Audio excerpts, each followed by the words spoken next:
Human rights groups say protests continued for a 10th night in Iran over the death of a woman in the custody of the country's hardline Islamic morality police. They're defying authorities who have ordered a crackdown on so-called rioters without leniency. Videos reportedly filmed on Sunday show women burning their headscarves and large crowds of demonstrators in several cities. There have also been large pro-government rallies. The NGO Iran Human Rights says at least 57 people have died in protests in recent days. Public anger was sparked by the death of a 22-year-old woman who was arrested for failing to wear her headscarf as prescribed. Let's now bring in Yalda Zabakht. She's the head of DW's Persian service. Yalda, the protests in Iran seem to be growing bigger, despite a heavy-handed response by the security forces. Why is that? Because, you know, the people, I've actually never witnessed, and there has been many protests in the last 40 years of the Islamic Republic in Iran, but this determination by the people, they stand united, they keep on protesting, they keep on going on the streets, taking to the streets, despite the really, as you said, heavy-handed response. And just to give you an example of the heavy-handed response, there are over... we're not sure how many, but over thousands arrests that have been taken place. We just get the news all the time about people on the ground, even human rights activists who have been giving interviews to news outlets like us, who have been arrested afterwards. They burst into people's house and arrest them. There's been a very well-known activist, while giving a live interview, security forces burst into his house and arrested him. And we have at least 50 people who have died, who have been shot there. Just the recent example is again 20-year-old girl, Hadis Najafi, who was shot by shot dead by security forces, and then their families are being put under pressure to give a statement that her daughter had died during a car accident. It was in this case. So a lot that is being done to put these people under pressure. But despite all this, they take to the streets because they have less and less to lose. And this time, the protests really are against the whole Islamic Republic. Yes, Yalda, I was coming to exactly that. I mean, it was triggered by demands for justice for Mahsa Amini, but it is much bigger by now, isn't it?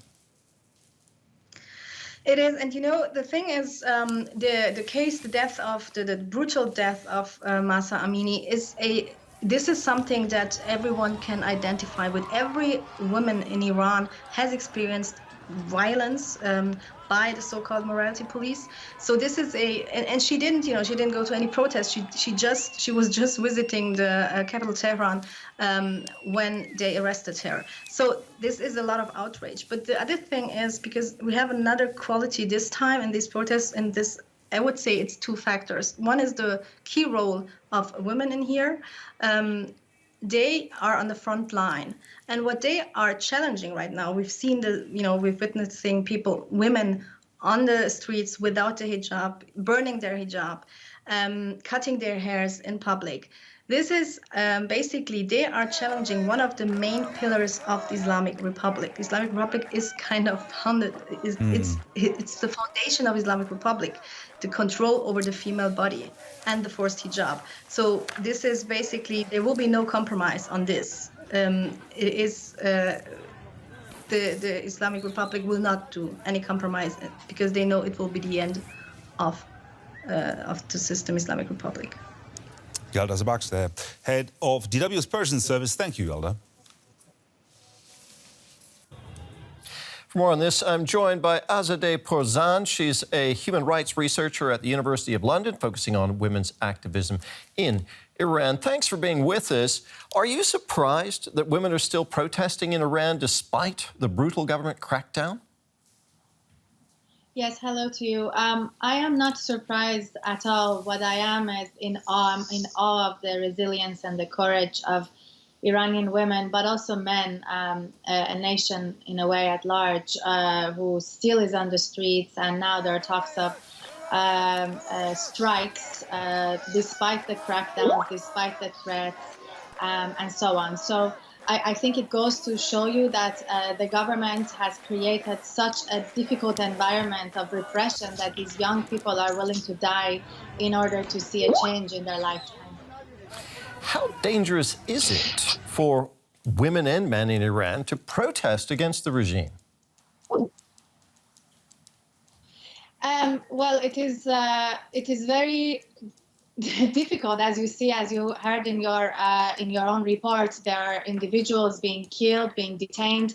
There are many wounded today, and people can lose their jobs. People can get expelled from the university, and the list goes on. And yet, you see the people willing to basically sacrifice anything in order to express their grievances, and also show to the regime that they are indeed tired of this government and they want fundamental change. So this is not about just women's rights and women's headscarf anymore. It is about larger grievances.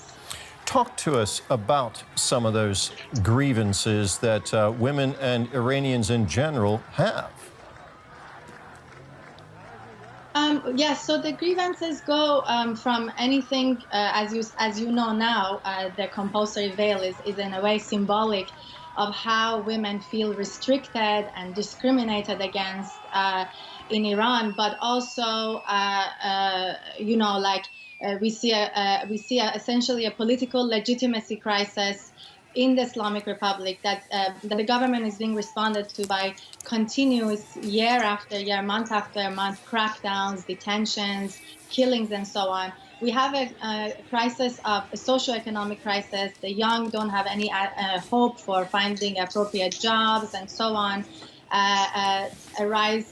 Continuous inflation, but also a very serious climate crisis. Not long ago, we saw local protests regarding access to water, for example. So ever since 2017, I would say we have a protest movement that gets triggered depending on various things that happen in the country, and it kind of sparks larger grievances that an average Iranian has. Do you think that the current demonstrations will change anything in Iran?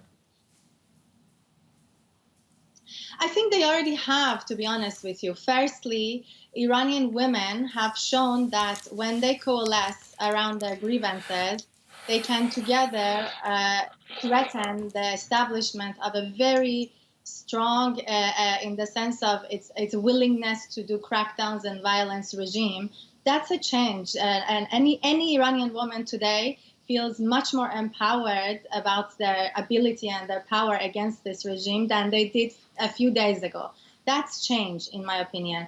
And the same goes on with the youth. You see 20-year-olds, 18-year-olds, 22-year-olds on the street. And this is a generation that now knows that their voice matters, that the world hears their voice, even if the Islamic Republic cracks down on it. It's a matter of time. I mean, even if these protesters go home tomorrow, the country has changed. In my opinion, these protests have made the country to a before and after, and especially with the generation on the street being so young and so willing to see change within their lifetime. Azadeh Porzan, human rights researcher in London, thank you very much for talking with us.